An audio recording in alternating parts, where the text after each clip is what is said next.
Card Ladder. Why isn't the Trae Young card market exploding?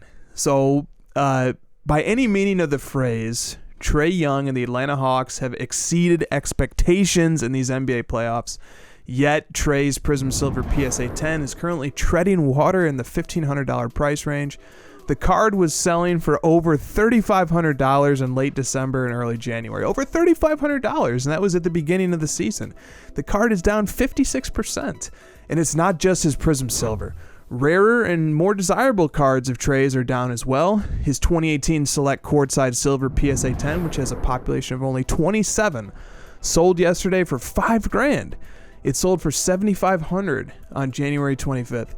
Or his 2018 Prism Red, which is out of 299. It's a PSA 10, has a population of 111. Jersey match, color match. It sold for $7,000 in early December. It last sold for $3,900 less than 2 weeks ago. Josh, my question to you is simply this.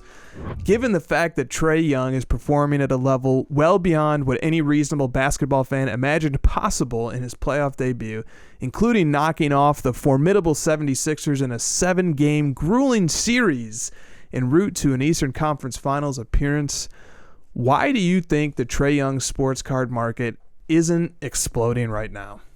Because he's playing.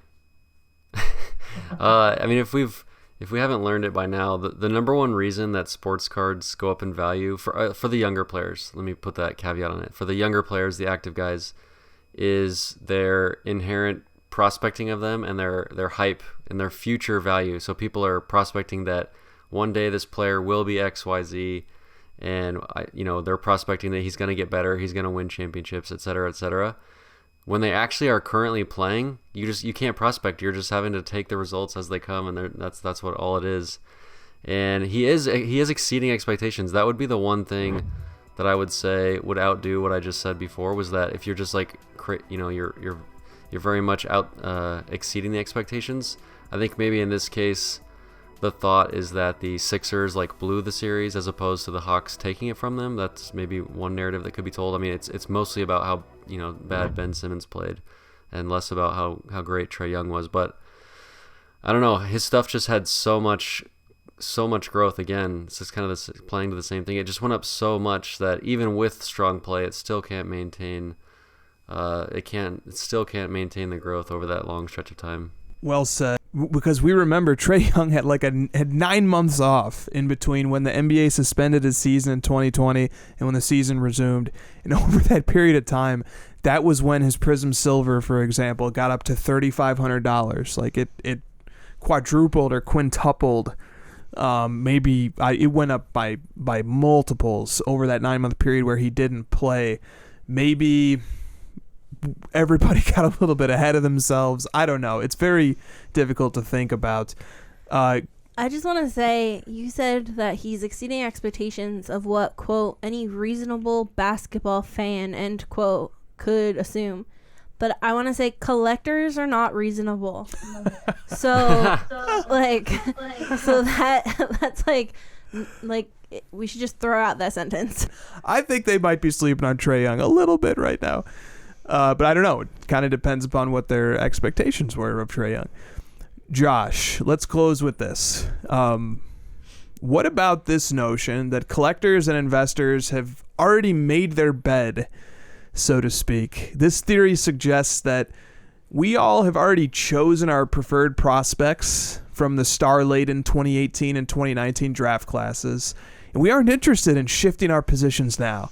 Some might even suggest that there is a conspiracy among collectors to avoid acquiring Trae Young cards or avoid giving Trae his due praise.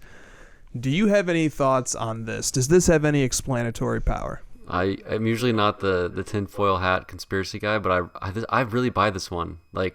One thing I know about collectors is that we are a prideful, stubborn bunch of SOBs. We start collecting a guy, and we're going to stick with him, and we're going to, not want to budge. And another one is, I'm just not going to want to admit, as if someone, personally, I said this, that Trae Young was extremely overvalued. I didn't think he was that great of a player. And I'm very stubborn, and I'm going to stay by that, and until I'm really proven wrong and he wins 3 championships in a row or something. I'm going to really stick by that. And you see this with like hot takes in sports itself, like people like Skip Bayless, really hanging on to this like LeBron stinks thing, and it's like, come on, dude, it's been 18 years of you being proven wrong. How much more? And he's not going to, because he's too prideful. So I think we're seeing a little bit of that here in this thing. And I wish I had my little tinfoil hat, because I would wear it on this one. Good, and I like it too. It's a very thought-provoking take. And and I think you when you said collectors are very prideful, it's so true, and it is collectors, right? Because if this was just investment stuff, and like, with a lot of Trae cards, they're either 1/3 or 1/2 the price of like Luka, or they're similarly priced or maybe a little bit cheaper than Zion. And if it was like unambiguously clear that Trae Young is the budding superstar and the Hawks are on this path to like make return appearances to the finals or even have a shot to win, the pure rational calculating investor would start making those moves. But we're not dealing with cold calculating investors when you talk about sports cards. You're talking about collectors, you're talking about pride, you're talking about ego, you're talking about hot takes and opinions and digging our heels in, and fandom. Really, fandom is what we're talking about. But the financial component complicates it. So good, fun, smart takes. Will be interesting to see how that all unfolds.